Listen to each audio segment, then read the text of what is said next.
Olá, seja bem-vindo ao Pod Contas, o podcast da Escola Paulista de Contas Públicas, a EPCP. Eu sou Maurício Bento, servidor da Escola de Contas, e no episódio de hoje conversamos com Diego Valois Tafur, mestre em Direito e especialista em Direito da Infraestrutura pela FGV São Paulo, advogado e professor. Mas antes de começarmos, gostaria de convidá-los para acompanhar mais de perto o trabalho da escola pelo Instagram e pelo YouTube, onde transmitimos eventos sobre gestão pública, finanças públicas, prestação de contas e outros temas relevantes. Links na descrição. Olá, sejam bem-vindos ao Pod Contas, o podcast da Escola Paulista de Contas Públicas, vinculado ao Tribunal de Contas do Estado de São Paulo. Hoje nós recebemos Diego Jacome Valois Tafur, ele que é autor do artigo A Divisão entre os Serviços Bata Branca e Bata Cinza na PVP dos Complexos Hospitalares de São Paulo, em coautoria com o nosso colega aqui do Tribunal, o Guilherme Jardim Jurxaitz. E esse artigo fez parte do livro Experiências Práticas em Concessões PPP, que ele próprio, Diego, e também o Guilherme, foram os organizadores conjuntamente com Rafael Ramos e Issa. Diego, brigadíssimo aí por topar começar conosco. Olá, Maurício, boa tarde a todos e a todas. Gostaria inicialmente de agradecer à Escola do Tribunal de Contas do Estado de São Paulo por mais essa oportunidade de estar debatendo sobre esse projeto que foi realizado em conjunto, que você já introduziu aí, da obra Experiências Práticas em Concessões e PPPs. Tive a oportunidade de falar no seminário, nos webinários que foram realizados ali, com o apoio do próprio Guilherme Jardim, e para mim foi uma alegria. Então me sinto muito honrado de estar mais uma vez aqui junto nesse ambiente do Tribunal de Contas do Estado de São Paulo, podendo dividir e debater ideias e colocar o meu ponto de vista para vocês e deixar o espaço aberto para as discussões. Então, só reiterando, deixo o meu agradecimento mais uma vez à Escola de Contas, o que faço na pessoa da sua diretora Bibiana Camargo, e também na sua pessoa, Maurício, que me convidou diretamente e que está aqui agora comigo para conversar. Então, dito isso, estou à disposição aí para debatermos sobre o artigo. Perfeito, Diego. O artigo realmente muito interessante, que aborda esse debate sobre o serviço Bata Branca, Bata Cinza, e como as PPPs podem auxiliar, e os desafios ao se elaborar um contrato de PPPs para gerenciar esse tipo de serviço. E, inclusive, Diego, eu queria começar te perguntando, existiu aí alguma razão específica para abordar esse tema? Bom ponto, Maurício.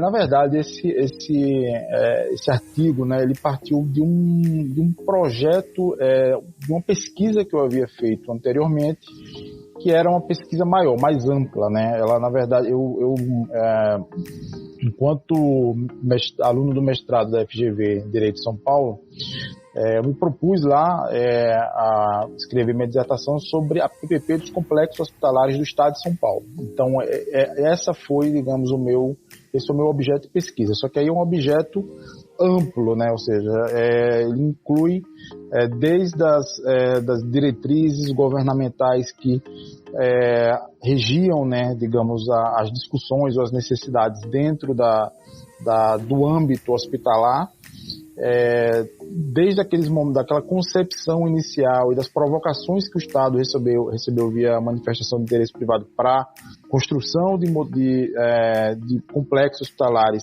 utilizando-se o modelo de PPP, que era um modelo até então não utilizado aqui pelo Estado de São Paulo, passando dessa fase embrionária pela fase de modelagem, ou seja, pelos desafios de modelagem que o Estado enfrentou, inclusive analisando como cada órgão se dedicou, como foi que o Estado se preparou para poder receber os estudos que foram apresentados via PMI. Ou seja, toda essa etapa de estruturação também foi objeto da minha pesquisa.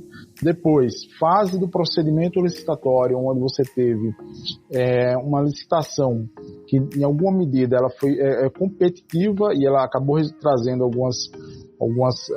digamos assim, algumas informações interessantes para quem pesquisa de um modo geral PMIs e PPPs, etc. E aí eu posso adiantar aqui para vocês esse aspecto, Maurício, que existe digamos assim, um certo entendimento, mas até comprovado empiricamente que quem faz os estudos de PMI, as empresas que participam dos estudos de PMI, elas têm uma vantagem competitiva, ela tem uma propensão para acabar ganhando o contrato de licitação. Então, existem estudos que acabaram já identificando que isso é uma verdade, mas nesse caso da PPP dos complexos hospitalares, isso não aconteceu. Você tiveram empresas que participaram da etapa de PMI e depois participaram da etapa do processo de licitação. Quem ganhou foi uma outra empresa, foi um outro grupo econômico que não havia participado antes dos PMIs, né? Então você tem também essas, como eu posso dizer, essas particularidades dentro do processo de licitação e a etapa de consulta pública, que ela é muito rica, né? Então a etapa de consulta pública explorei bastante para poder extrair ali quais são as estratégias que estão por trás dessa etapa e como é que isso acaba refletindo no modelo final. Você tem um modelo final e depois você teve o modelo de contrato que foi assinado. Aí eu encerro, digamos, a minha pesquisa. Então, quando eu conversei quando a gente estava pensando aí em escrever algum artigo, que era, inclusive, na temática do livro, né? Ou seja, experiências práticas. A gente queria alguma coisa que fosse decorrente de algo já estudado empiricamente. Então, eu propus para o Guilherme, a gente tem alguns elementos dentro dessa minha pesquisa que elas trazem uma informação que é muito rica, que é as discussões entre digamos, a interface entre serviços bata branca e serviços bata cinza, né? Então, assim, eu até trouxe informações sobre isso na minha dissertação, mas eu fiquei sentindo falta de explorar isso num artigo específico ou explorar isso de uma forma direcionada para que, enfim, para que quem estuda o assunto pudesse olhar de forma mais segmentada essa parte do projeto PPP dos complexos hospitalares. Então aí Guilherme gostou da ideia, participou, trouxe lá sua visão de acadêmico, trouxe sua visão de controlador e a gente acabou fechando ali esse artigo aí que a gente está aqui discutindo hoje. Perfeito, Diego. É realmente um tema muito importante. Mas vamos agora começar no básico também do artigo, entrando nele já, para diferenciar o serviço bata branca e bata cinza aí para os nossos ouvintes que não sejam da área, que não sejam muito habituados com essa nomenclatura, e também aproveitar para já perguntar como esses serviços são prestados no regime de PPP. Bom, vamos lá. O que acontece? Eu vou tentar trazer algum paralelo aqui com outros modelos de PPPs ou de concessões, de modo geral, que existem, né? A concessão, ela, no fundo, ela é a delegação, né? A concessão lato sensu, que inclui tanto a concessão quanto as PPPs, ela se refere à delegação de um serviço para o particular, correto? A gente pode dizer que na grande maioria desses serviços, dessas formas de serviço, você consegue entregar todo o conjunto, né, de atividades que é realizada, que são necessárias para a prestação de serviço chegar ao usuário. Por exemplo, se a gente pensar no serviço de saneamento básico, hoje a delegação de serviço de saneamento básico normalmente ela se dá através, você tem uma companhia ali, ou estadual, que presta o serviço de saneamento, é feita a concessão e essa empresa privada ela assume e ela faz toda a gestão ali do saneamento na forma como está ali delimitado no contrato, né? Coleta, distribuição, tratamento de esgoto, etc. Deixa eu pegar aqui um outro exemplo. Para você, rodovia. Eu pensar uma concessão comum de rodovia. Você tem... e aí, Maurício, voltando aí, por exemplo, de saneamento, só para você entender. A concessionária, quando ela assume esse serviço, ela está em todos os pontos, da cadeia do serviço que vai resultar no serviço que vai chegar ao usuário, né, ao particular, digamos assim, ao destinatário final daquele serviço, que é a pessoa que consome o saneamento básico. Se a gente for olhar também um serviço de rodovia, por exemplo, aí você tem lá uma determinada rodovia, passa a ser concessionada essa rodovia, a concessionária ela faz todas digamos assim, todas as etapas, né, todos os elementos da cadeia produtiva para que esse serviço ele chegue de uma forma, digamos, ou seja, ser acessado pelo usuário. É assim também em várias outras modalidades que a gente poderia aqui colocar. Quando a gente olha para a delegação do serviço hospitalar, você teria uma dupla situação, tá? Porque também não é a divisão bata cinza e bata branca, ela não é uma regra, mas olhando por esse lado, olhando quando decide-se por esse formato de segregação, o que é que acontece? A concessionária ela recebe, a delegação de um serviço, mas para que esse serviço chegue ao usuário final, ele também vai demandar, e também vai necessitar de um outro agente, de um outro player dentro dessa operação toda. Ou seja, não é a concessionária, ela sozinha ou ela de forma exclusiva, ela tem o domínio de todos os atores e todos os elementos da cadeia produtiva que vão fazer esse serviço chegar no usuário. Por exemplo, o usuário de uma PPP hospitalar, ele pode até entrar, ele vai lá no hospital, ele entra, ele é atendido, ele recebe o atendimento, ele volta para casa, ele não vai saber que quem atendeu ele foi ou uma concessionária ou o Estado, ele recebeu aquele serviço. Mas quando você olha da porta para dentro, Maurício, quando você olha da porta para dentro, existe ali, na verdade, dois agentes. Então, digamos assim, a grande diferença, né, nesse modelo, nesse formato, é que você, para o serviço chegar, mais uma vez, para tentar ser bem claro, didático aqui para o nosso ouvinte, para o serviço chegar ao usuário, ele vai precisar de mais de um agente, né? Ou seja, ele vai ter não só a concessionária, não só o serviço realizado pela concessionária vai ser suficiente para fazer aquele serviço chegar. Você vai precisar de um outro agente que no caso, aqui que a gente está discutindo, é a figura da bata branca ou do responsável pelos serviços de assistência médica. Vou detalhar isso um pouco mais, que eu acho importante, mas para você entender, esse formato, Maurício, ele também caberia em escolas, por exemplo. E me parece que alguns modelos de PPPs educacionais adotaram esse formato também, ou seja, você tem a concessionária realizando um determinado serviço, que aí a gente vai explicar com mais detalhes que serviços são esses, e você tem o Estado, né, adotando ou fazendo a gestão de um outro serviço dentro da unidade educacional, que ali seria como se fosse o serviço bata branca, que na verdade é a gestão dos professores. Então, o usuário desse serviço público, que é o aluno, ele está ali, ele entra, ele vai lá, assiste a aula, ele recebe o conteúdo, etc., educacional, mas ele não distingue quem fez, como esse serviço chegou para ele. Mas esse serviço, no fundo, né, por conta da particularidade desse tipo de serviço, ele acabou sendo prestado tanto por uma concessionária como pelo próprio Estado, né? Então, essa é a questão da segregação. Aí, você pode até trazer uma colocação aqui já, que essa segregação, ela é exigível, ela é obrigatória. Há uma discussão jurídica, entendeu, Maurício? Há uma discussão jurídica que leva, ou que argumenta, digamos assim, que alguns serviços, como o serviço, no caso dos médicos, da assistência médica, ou o serviço dos professores, no caso do exemplo da PPP educacional que eu dei, seriam serviços indelegáveis. Tá? Então, existe uma discussão jurídica, por quê? Porque eles alegam que esse é um tipo de serviço que não poderia ser, digamos assim, outorgado a uma concessionária. Eu tenho dúvidas se seria o caso, né? Se caberia uma interpretação nessa linha. E, na prática, efetivamente, existem hoje alguns modelos de PPP de sistema hospitalar que não fizeram essa segregação, que não optaram por segregar. Eles acabaram adotando um sistema no qual a concessionária faz tudo. Ou seja, nesse sistema, a própria concessionária, ela contrata o médico. O médico não é um empregado do Estado, o médico é um empregado da concessionária.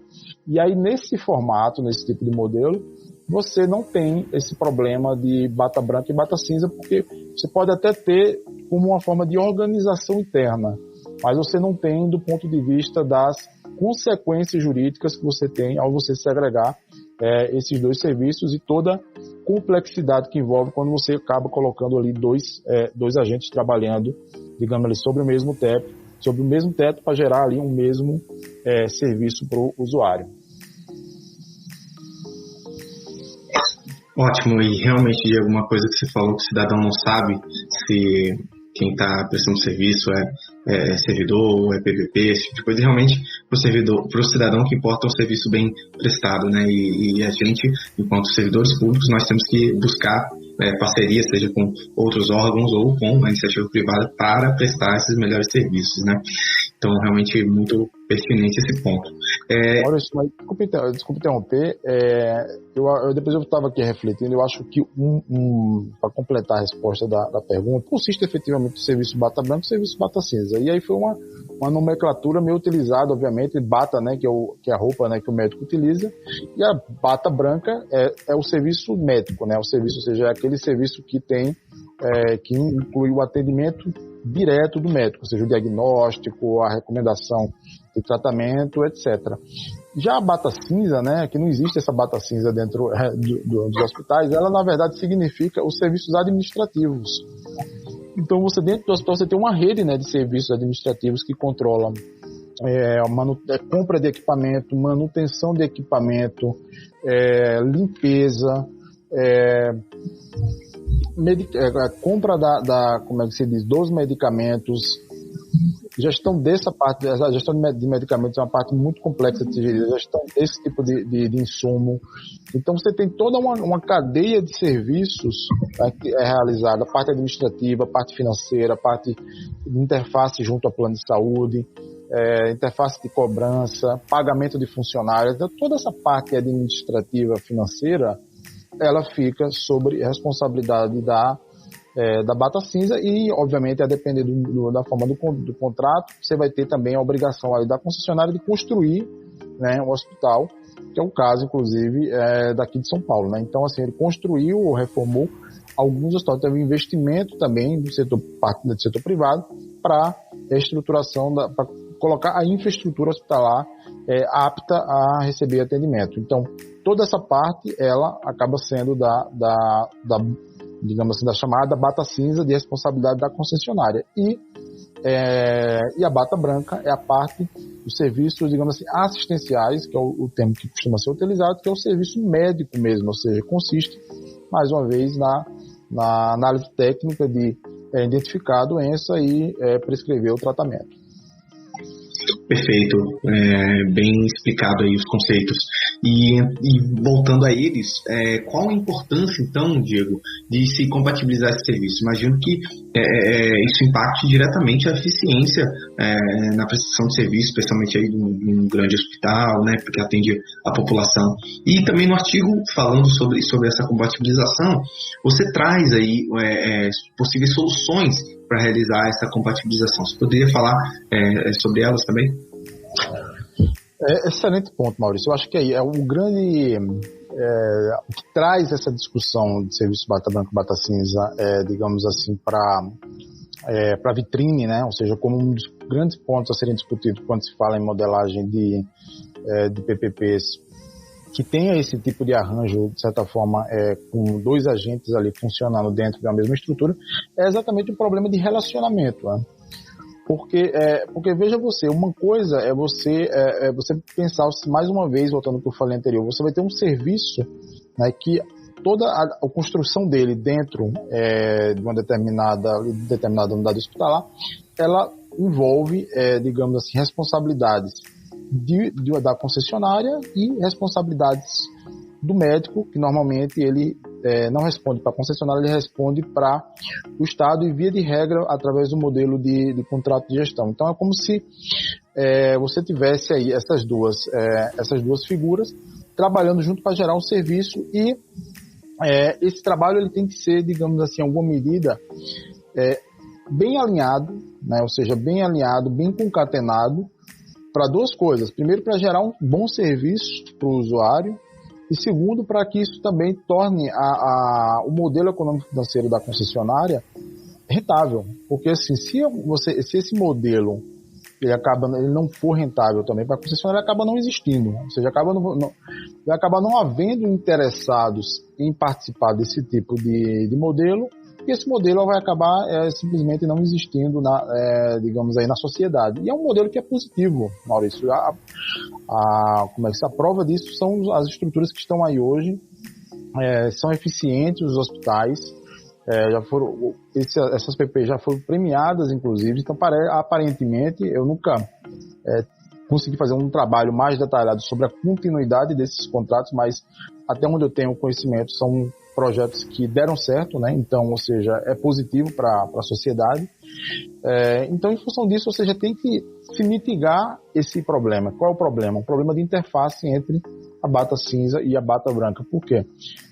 Um responde para digamos assim, uma responde sobre um modelo contratual, ou seja, a bata cinza responde para o modelo de contrato de PPP, falando grosseiramente, e a bata branca, ela responde para o modelo do contrato de gestão, que é um contrato que o próprio Estado faz via Secretaria de Saúde para manter aquele corpo médico dentro daquela unidade.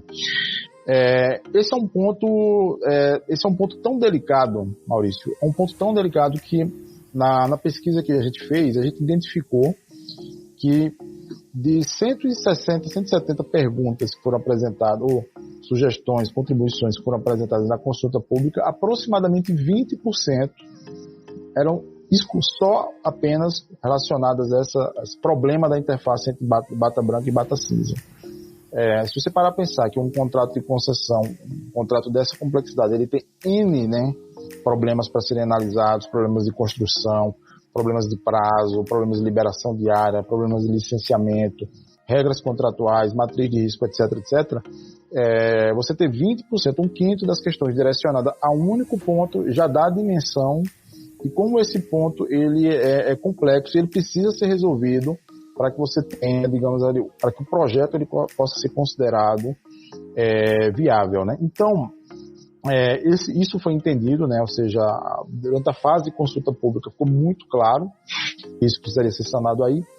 Vem a questão, e por que isso precisa ser sanado? Porque o particular, ele em alguma medida, o particular que está ali via concessionária, né?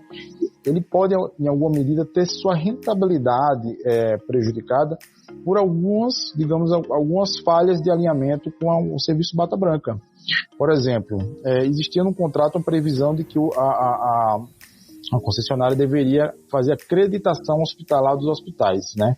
Acreditação hospitalar é um certificado internacional que vão lá, validam uma qualidade do serviço que é prestado naquele hospital. Para se obter essa acreditação, ou seja, os pontos que são analisados para se obter essa acreditação, ela envolve o serviço bata branca.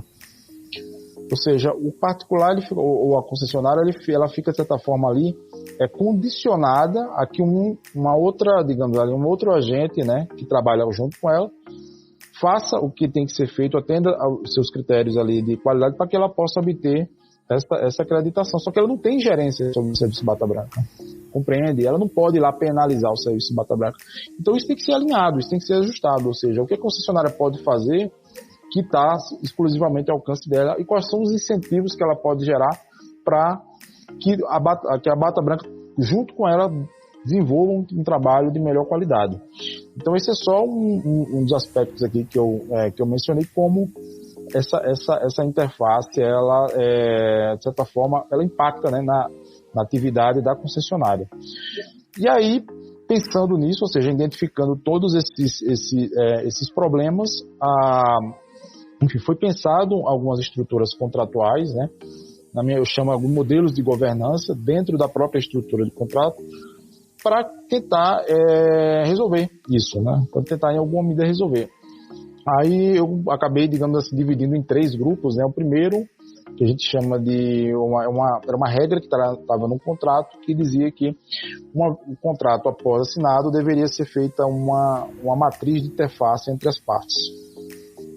Essa seria a primeira, vamos dizer, são 3 soluções, essa seria a primeira solução. Em que consiste a matriz de interface e por que, Maurício, que ela não foi, digamos assim, determinada ex ante, né? Ou seja, antes da assinatura do contrato?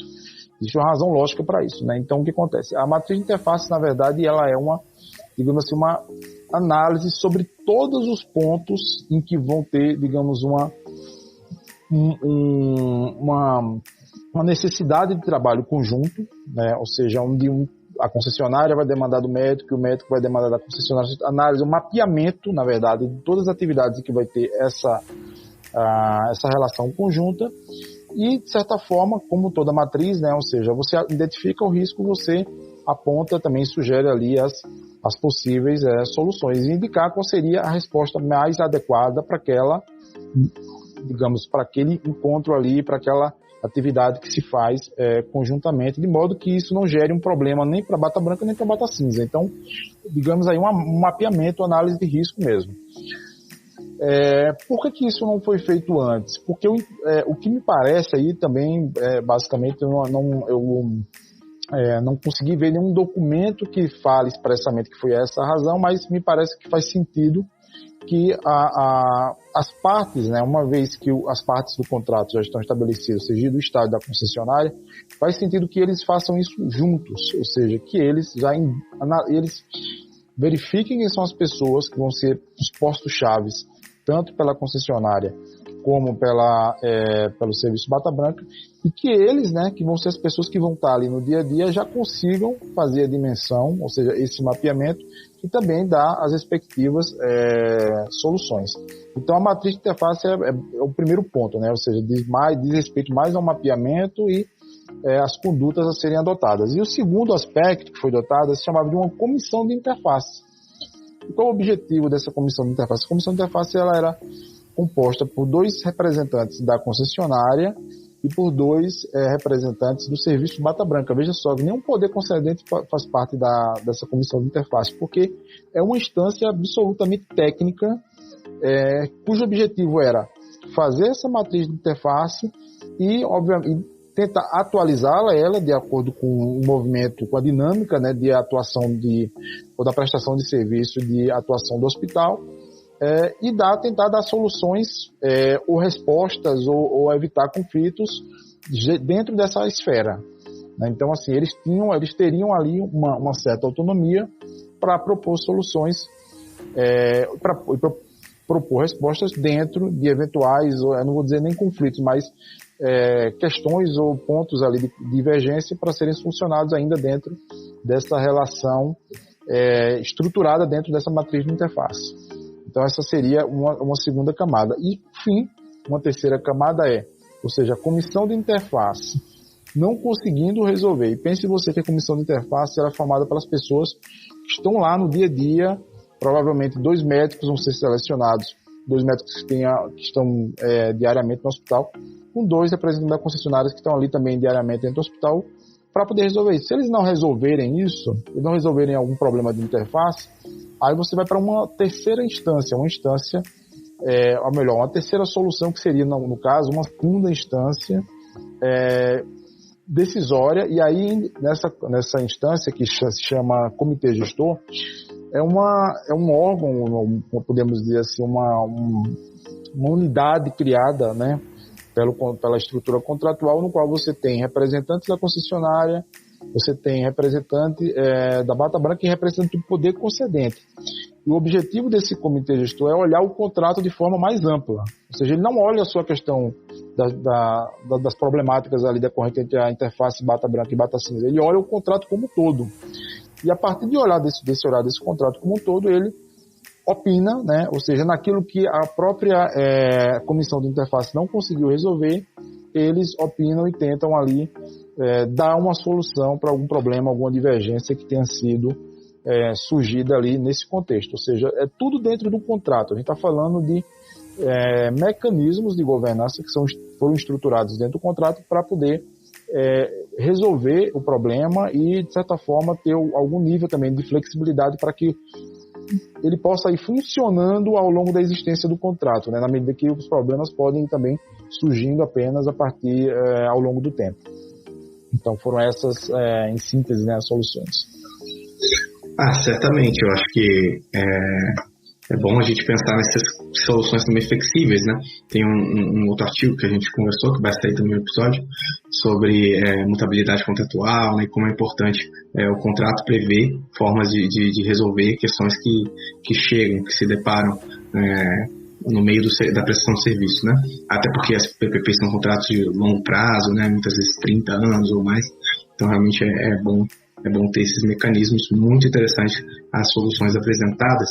E um outro ponto, Diego, também que eu achei super interessante do artigo é que fala também sobre que o projeto de PPP analisado pelo artigo, no estudo de caso, decorreu de uma manifestação de interesse privado, né?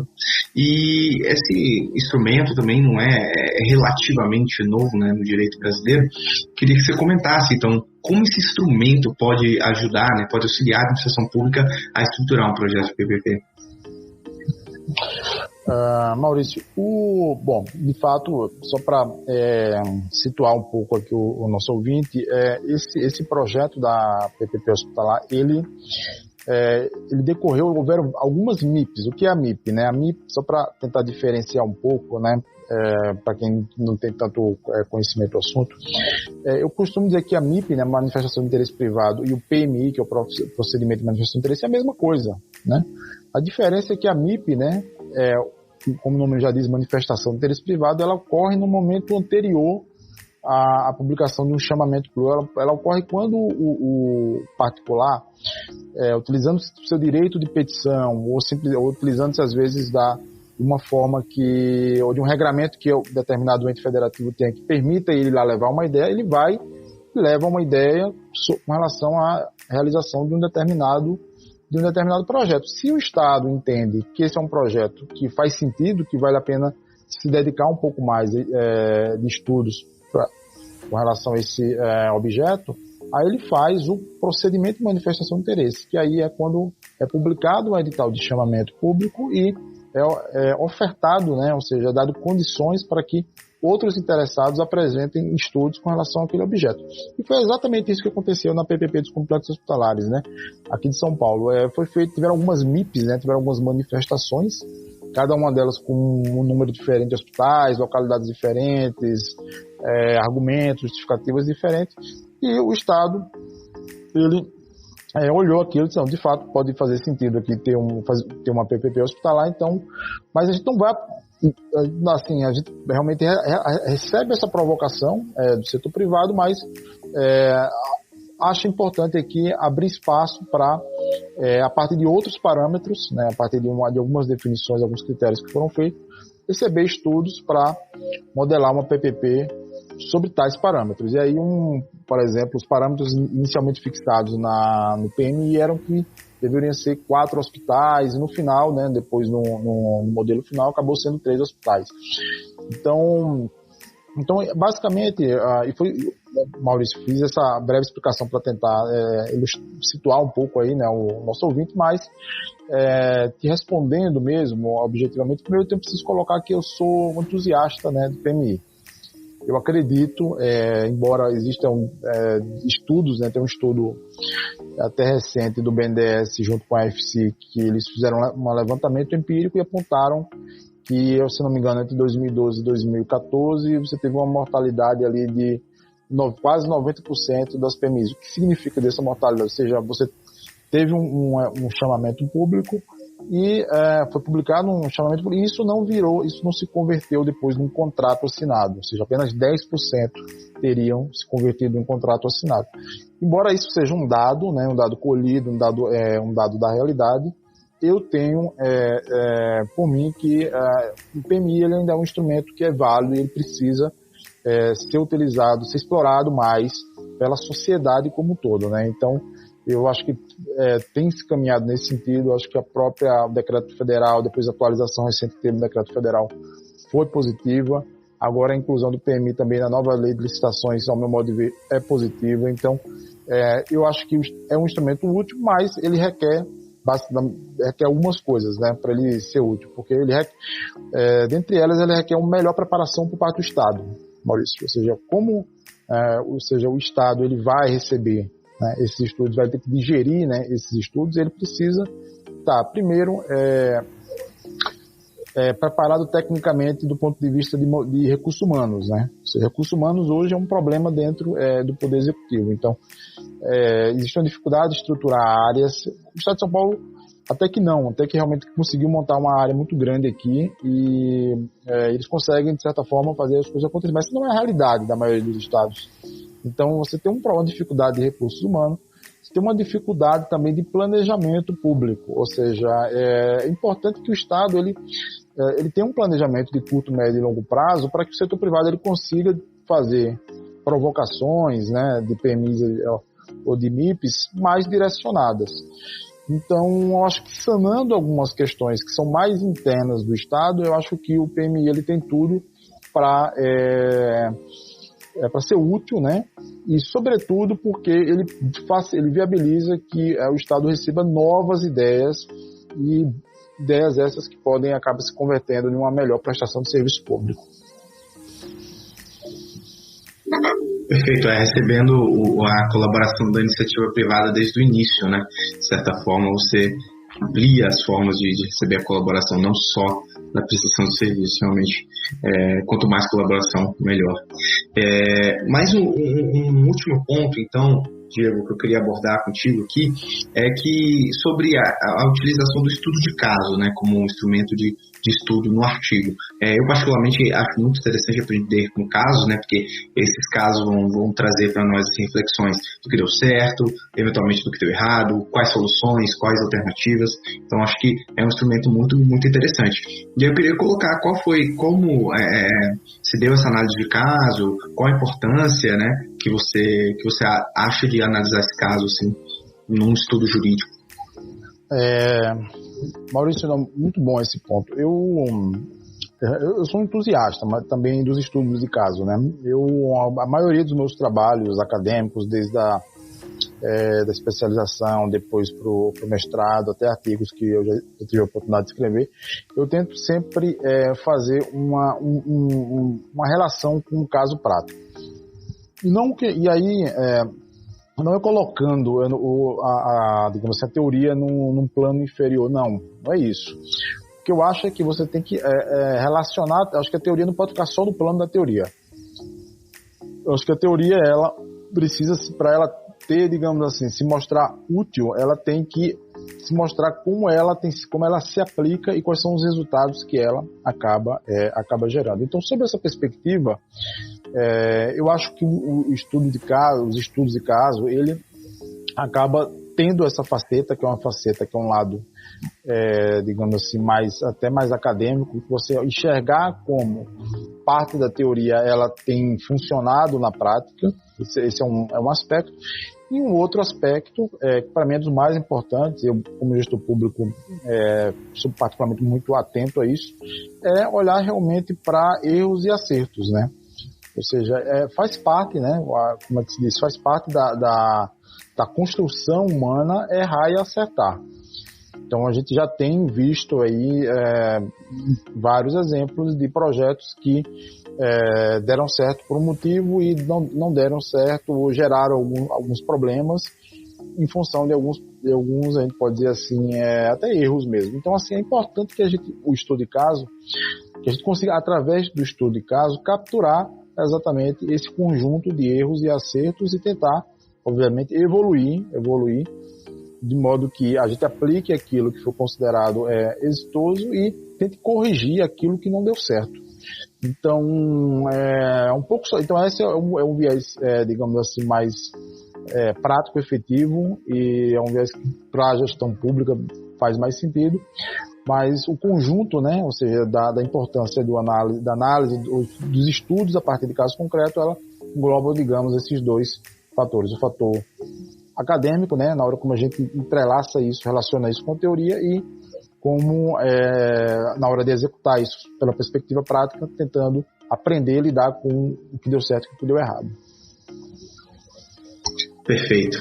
Então, Diego, eu queria te agradecer aí pela conversa, muito agregadora. O artigo ficou super legal. Todo esse debate que a gente trouxe, acho que elucidou para os nossos ouvintes. Vou recomendar aqui a leitura do artigo e também do livro inteiro, porque são vários artigos interessantes que nós estamos abordando aí no podcast.